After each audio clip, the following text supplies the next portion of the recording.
నమస్కారం, నా పేరు డాక్టర్ పురు ధవన్. ఈ వీడియోలో మనం ఇంట్లోనే మీరు మీ పారాలిసిస్ రోగికి ఇవ్వగలిగే కొన్ని గుహ చికిత్సల గురించి మాట్లాడబోతున్నాం. ఎప్పుడు ఒక వ్యాధి చాలా కాలం పాటు కొనసాగుతుందో మన సహనశక్తి ఎక్కడో తగ్గిపోవడం మొదలవుతుంది. ఇదే పరిస్థితి మనం పారాలిసిస్ రోగుల దగ్గర కూడా చూస్తాం. ప్రారంభంలో ఇది జరిగినప్పుడు డాక్టర్లు ఫిజియోథెరపీ చేయించమని చెబుతారు మరియు ఫిజియోథెరపీ కూడా మొదలవుతుంది.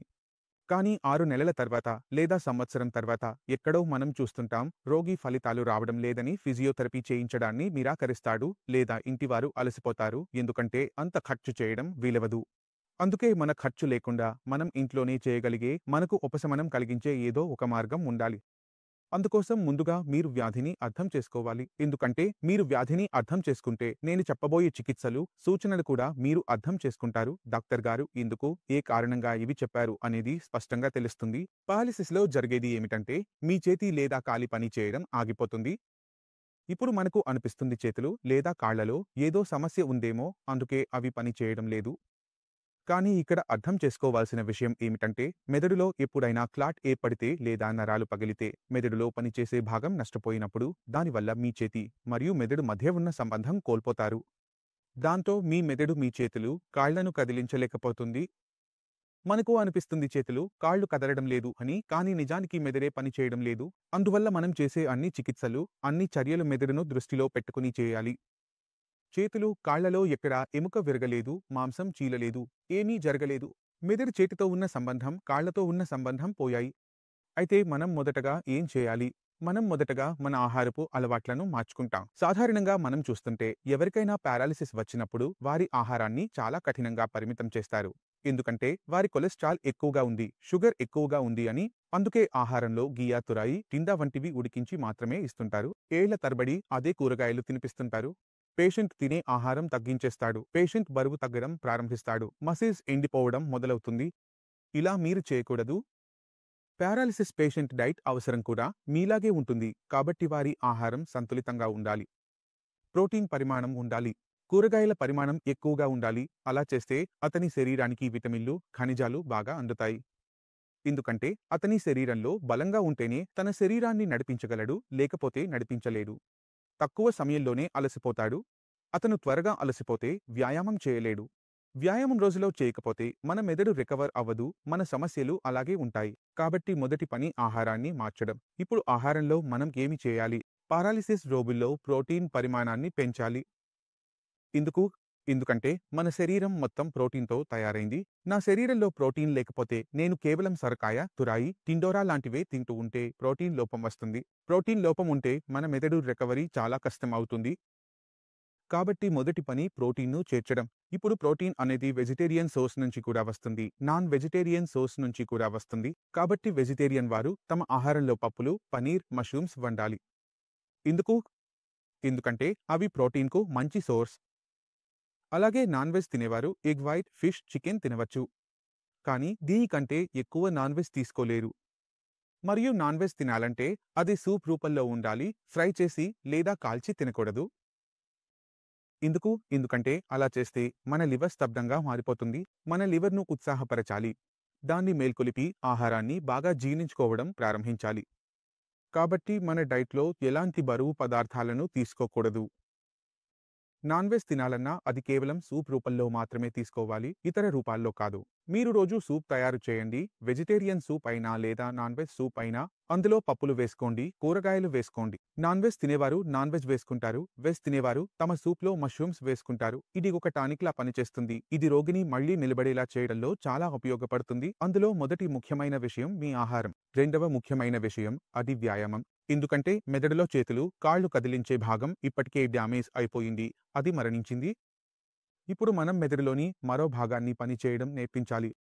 అందువల్ల మీ మెదడులో కొత్త భాగం నేర్చుకోవడం చాలా ఆలస్యంగా జరుగుతుంది. ఎందుకంటే మీరు చేతులు, కాళ్లు కదిలించడం చిన్నప్పటి నుంచే నేర్చుకుంటారు. ఒకవేళ మీరు 40 ఏళ్ల వయసులో పక్షవాతం వచ్చిందనుకోండి, అప్పుడు మెదడులో ఆ భాగం ఎప్పుడు చేతులు, కాళ్లు కదిలించలేదు. మీ చేతులు, కాళ్లను మీరు ఆ భాగానికి నేర్పించాలి. దీనిని నేర్చుకోవడానికి మనం అదే పనిని మళ్లీ మళ్లీ చేయించి చూపించాలి.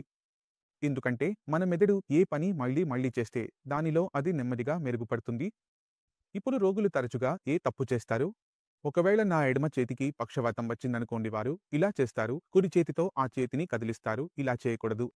మీరు ఏమి చేయాలి? ఎడమ చేయి గట్టిగా ఉండి పరిశ్రమించకండి, నేరుగా చేయి. ఇంతవరకే అవుతుంది. తర్వాత దాన్ని మళ్ళీ మూసేస్తాం. తెరవాలి, మూసేయాలి. తెరవాలి. ఎన్నిసార్లు? 5 నిమిషాల పాటు కాదు, 300 నుంచి 400 సార్లు ఇది చేయాలి. అలా చేస్తూ పోతే చేతి వేళ్లు నెమ్మదిగా పూర్తిగా తెరుచుకోవడం మొదలవుతుంది. మీ ఇంట్లో తలుపుల చౌకట్లపై ఎప్పుడైనా తుప్పు పట్టినట్టు మీరు చూసుంటారు. తలుపులు చాలా బరువుగా అయిపోతే మీరు వాటిని కదిలిస్తూ ఉంటారు. అవి పూర్తిగా సాఫీగా అయ్యే వరకు. అదే విధంగా మీ చేతిలో గట్టితనం అనిపిస్తే కొంచెం నూనెతో మర్దన చేయండి. వేడి ప్యాడ్ పెట్టండి. అలా చేస్తే క్రింద ఉన్న మాంసపేశులు మృదువుగా మారతాయి. ఇప్పుడు అవి మృదువుగా అయ్యాక మనం రెండో చేతిని ఉపయోగించాల్సిన అవసరం లేదు. ఇది ఎంత కదులుతుందో అంత కదిలిస్తూ ఉండాలి. అది తెరుచుకోవడం మొదలయ్యే వరకు. నేను రెండో చేతిని ఉపయోగించి ఇలా వ్యాయామం చేస్తే నాకు ఫలితాలు రావు. ఇలా రెండో చేతిని ఉపయోగించడం లేదా ఇంకెవరో మనకు వ్యాయామం చేయించడం, దీనిని మనం ప్యాసివ్ ఎక్సర్సైజ్ అంటాం. ఈ ప్యాసివ్ ఎక్సర్సైజ్ ఆ రోగులకు మంచిది. అక్కడ శక్తి పూర్తిగా శూన్యం అయిపోయినప్పుడు. ఒకవేళ నా చేతిలో అంతవరకు, అప్పుడు నాకు రెండో చేతిని ఉపయోగించి నడిపించాలి. శూన్య శక్తి ఉన్నప్పుడు ఇది తానే కదలగలదు. కానీ నా చేతిలో కొంత శక్తి వచ్చినప్పుడు 10% లేదా 20% అయినా అప్పుడు ఇదే చేతిని కదల్చాలి. ఇంతవరకు కదల్చాలి అంటే ఇది మన బ్రెయిన్‌లో ఉన్న ఆ సెంటర్, ఆ న్యూరాన్ సెల్స్‌ను ట్రైన్ చేయడం మొదలుపెట్టాలి. ఈ చేతిని నేను ఇలా కదిలిస్తాను, దీనిని నేను ఒక ప్యాటర్న్‌లో కదిలిస్తాను అని. మీరు ఎంతసార్లు మీ మెదడుతో ఈ చేతిని కదిలించడానికి ప్రయత్నిస్తే, లక్వా వచ్చిన చేతిని కదిలించడానికి ప్రయత్నిస్తే, అంత మీ బ్రెయిన్ దాన్ని నేర్చుకుంటుంది. మరియు అది నేర్చుకుంటున్నప్పుడు మీరు దాన్ని ఉపయోగించగలుగుతారు. అది చేతిని కదిలించడం నేర్చుకోకపోతే మీకు రిలీఫ్ అనేది రాదు. అలాగే కాళ్ల గురించి మాట్లాడితే, కాలు ఎప్పుడు చేతితో పోలిస్తే త్వరగా రికవర్ అవుతుంది. ఎందుకంటే మనం 2 కాళ్ల సహాయంతోనే నడవగలుగుతాం. చేతిలో ఏమిటంటే మనం ఒక చేతితోనే అన్ని పనులు చేసేస్తాం కాబట్టి రెండో చేయి ఎక్కడో తక్కువగా ఉపయోగపడుతుంది. ముఖ్యంగా ఎడమ చేయి.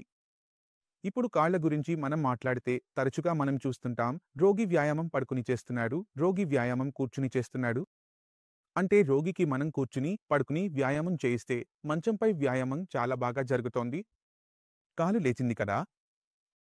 కానీ మనం నిలబడి ఉన్నప్పుడు మంచంపై లేచిన కాలు ఇప్పుడు లేవడం లేదు. నడవడం కూడా లేదు. ఇప్పుడు కాలు లాగుతూ పోవాల్సి వస్తోంది. అందుకే మీరు అర్థం చేసుకోవాలి, మనం నడిచేటప్పుడు కేవలం కాలు లేపడం కాదు, మన మొత్తం శరీర బరువుని కూడా లేపాలి. ఇప్పుడు నా బరువు 60 నుంచి 70 కిలోలు అయితే ఆ 60-70 కిలోల బరువుని లేపాల్సి ఉంటుంది. ఇప్పుడు ఆ 60-70 కిలోల బరువుని నేరుగా నిలబెట్టడానికి నా నడుము కండరాలు కూడా పనిచేస్తాయి. నా తొడ కండరాలు కూడా పనిచేస్తాయి. నా కాలివేలు కండరాలు కూడా పనిచేస్తాయి. నా మడమ కండరాలు కూడా పనిచేస్తాయి. కాబట్టి నేను మీ అందరినీ ఒకటి అడుగుతున్నాను, మీరు ప్లేస్‌లో ఎలాంటి వ్యాయామమైనా పడకపై పడుకుని చేయించకండి. ఈ రోజుల్లో మీ దగ్గర ప్లేస్‌లో ఉన్న రోగిని వీలైనంత త్వరగా నిలబెట్టండి. సహాయంతో అయినా సరే, అవసరమైతే లాగుతూ అయినా నడిపించండి. ఎందుకంటే అతను నడవడం ప్రారంభించిన తర్వాత మనం చెప్పినట్లే వచ్చే 1-2 నెలల్లో రోగి తానే నడవడం మొదలు పెడతాడు. కానీ మనం ఇలా ఆలోచిస్తే, నా రోగి బలహీనంగా ఉన్నాడు, అతను నడవలేడు, నిలబడలేడు, పడకపై పడుకుని ఉన్నాడు, అక్కడే మూత్ర విసర్జన చేయిస్తున్నాం, భోజనం కూడా అక్కడే ఇస్తున్నాం. అలాంటి రోగులు ఇప్పుడు పూర్తిగా కోలుకోరు. కాబట్టి మీరు ముందుగా తేడాను అర్థం చేసుకోవాలి. ఎవరు కోలుకుంటారు, ఎవరు కోలుకోరు. అందులో పెద్ద తేడా ఏమిటంటే, కోలుకుంటున్న రోగి ఎందుకు కోలుకుంటున్నారంటే, అతను తన వైపు నుంచి శ్రమ పెడుతున్నాడు, తన వంతుగా ప్రయత్నిస్తున్నాడు, తానే నడవడానికి కృషి చేస్తున్నాడు. మరియు ఎప్పుడూ కోలుకోలేని రోగి ఎందుకు కోలుకోలేడంటే, అతను తన వైపు నుంచి ప్రయత్నమే చేయలేదు. ఫిజియోథెరపిస్ట్ చేయించినది, ఇంటివారు చేయించినది అంతే చాలనుకున్నాడు. అతనికి లాభం కలగడం తప్ప ఇంకేమీ ఆశ లేదు. శరీరంలో శక్తి కూడా లేదు. అందుకే ముందుగా మీరు శరీరంలో శక్తిని నింపాలి. శరీరంలో స్టామినా బాగా పెరగాలి, బలంగా అనిపించాలి, అతనికి బాగా ఫీల్ అవ్వాలి, అతని శరీరం అతనికి తేలికగా అనిపించాలి. అదంతా అయ్యాక అతను తానే నడవడానికి ప్రయత్నించాలి. మనమైతే కేవలం సహాయం చేయాలి. మీరు అతన్ని చేయి పట్టుకోవాల్సి వచ్చినా, నడుము పట్టుకోవాల్సి వచ్చినా, లాగాల్సి వచ్చినా సరే, ఏమైనా పర్వాలేదు. ఎందుకంటే నేను మీకు చెప్పే ఈ థెరపీని మనం ఆక్యుపేషనల్ థెరపీ అంటారు. ఇది ఫిజియోథెరపీకి భిన్నంగా ఉంటుంది. ఆక్యుపేషనల్ థెరపీ అంటే ఒక సింపుల్ రూల్ ఉంది. నేను కోలుకున్న తర్వాత చేయాల్సిన పనిని నేను ఇప్పుడే చేయడం ప్రారంభించాలి. దాన్ని రోజు కొంచెంగా చేస్తూ, అందులో ప్రతిరోజు కొద్దిగా మెరుగుదల సాధించాలి.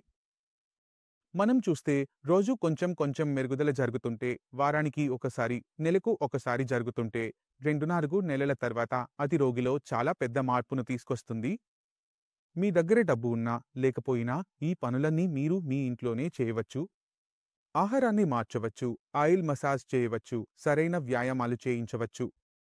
నేను అంగీకరిస్తున్నాను, ఇవి మొదటి 6 నెలల్లోనే పనిచేస్తాయి. 6 నెలల తర్వాత ఇవే విషయాలు పనిచేయడం ఆగిపోతాయి.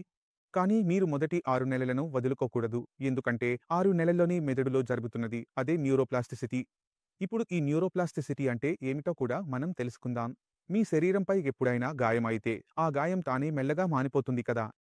అలాగే మన మెదడులో ఎప్పుడైనా క్లాట్ వస్తే లేదా నరాలు పగిలితే మెదడు తానే తాను సరిచేసుకోవడానికి ప్రయత్నిస్తుంది. అంటే నేను నడవగలిగేలా, మాట్లాడగలిగేలా ఉండాలని. అయితే ఈ మెదడులో తానే తాను సరిచేసుకునే ప్రక్రియను మనం న్యూరోప్లాస్టిసిటీ అంటాం. అందుకే మొదటి 6 నెలల్లో పేషెంట్‌లో చాలా మంచి మెరుగుదల కనిపిస్తుంది.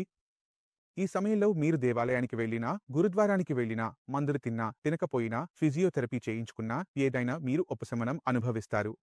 కానీ 6 నెలలు పూర్తయ్యాక మన మందులు ముందు పనిచేసిన విధంగా ఇక పనిచేయవు. ముందు పనిచేసిన వ్యాయామాలు ఇప్పుడు పనిచేయడం లేదు. ముందు వచ్చిన మెరుగుదల ఆగిపోతుంది.